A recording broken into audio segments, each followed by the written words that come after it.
जाने कितनों का दिल तोड़े ना, छोला के काले नहीं वैल्यू देवे ना।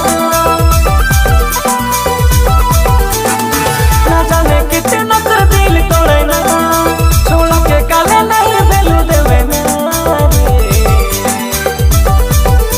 कल की वाली गोरी वो घर फैशन वाली, अपने के क्या सोचना।